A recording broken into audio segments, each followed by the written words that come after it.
Okay, so a quick one, and this is a jazz-oriented sort of video, because I'm gonna show you a box set that I have owned for, I think, 8 months maybe, and it's taken this long to really dissect and dive into it, playing all the records all the way through.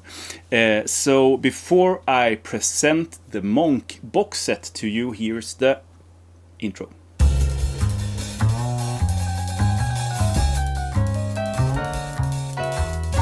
Okay, so I have no idea how this sort of box set ended up being made in Italy. I think that the original sort of complete Riverside recordings with Monk is a US Riverside project.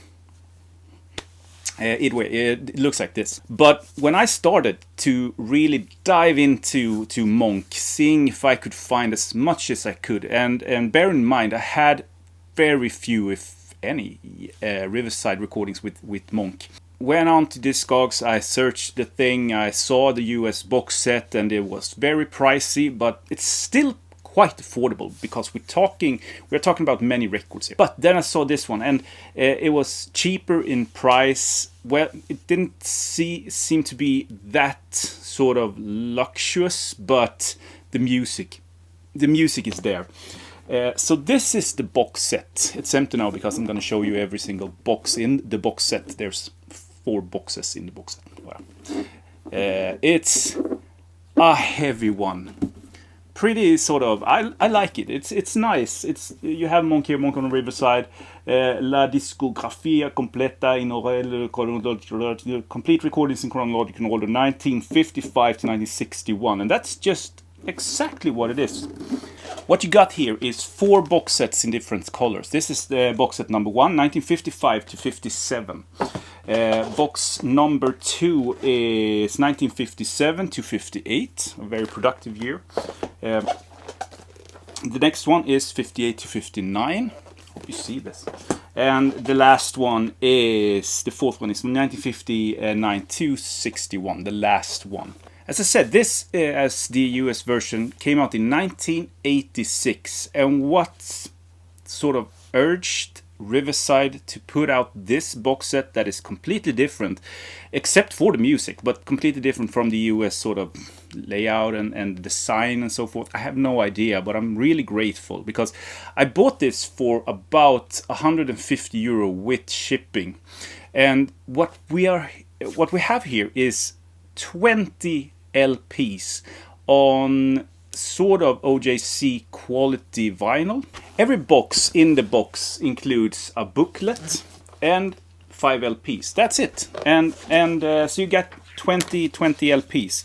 The booklet comes with an Italian and English sort of liner notes. But the main thing here is that you get every single recording in chronological order.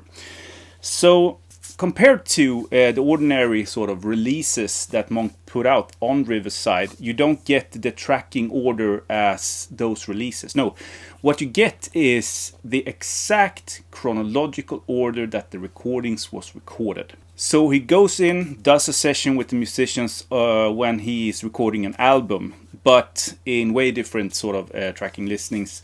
So you can have 2 songs, exactly the same song, but with 2 different versions of it, and one became what we hear on the sort of the Riverside ordinary release. The other one is just like an outtake or something like that, and the entire box set goes on. And this is highly interesting because what you get from 1955 to 61 is with the chronological order his sort of continuation of development, really, how he developed as a musician and as a recording artist during his time on Riverside. I don't know if in my opinion, I think that the Riverside recordings is the most interesting of all of his recordings. On Blue Note, Prestige, maybe on par with Columbia, I don't know. But it felt like the bulk of his sort of very vital years were in in his Riverside sort of years. Sound quality wise, this is just like any other OJC sort of release. It's not the best quality ever. Maybe on par with sort of a CD, maybe a little bit better, I don't know.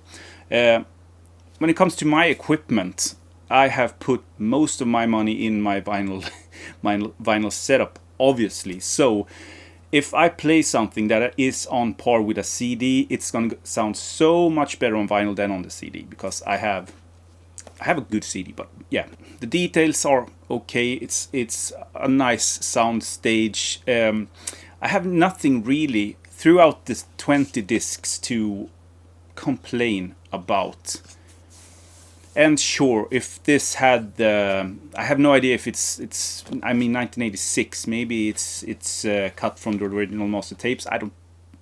Maybe yeah, I don't know. I haven't found any sort of information on it. But if, let's say, Chad did a reissue of this, Analog Productions, I mean, obviously, with the Bill Evans box that was released not too long ago, it will sound better, but it will also cost $1,000 instead, or maybe $2,000, because it's 20 discs.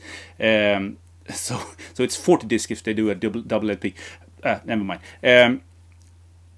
It's a fraction of what I assume you have to pay for one of those sort of releases. So that's just my take on this. I can't recommend this enough. If you want the entire sort of bulk of the Riverside recordings of Monk, this is a fantastic way to go. I mean, there is box sets, CD box sets and stuff like that. You can get those too, but this is, I think this is nice. It's nice. So yeah, that's it on the Monk box. I hope you enjoyed, and I'll catch you on my next video. Have a great day, everyone. Bye.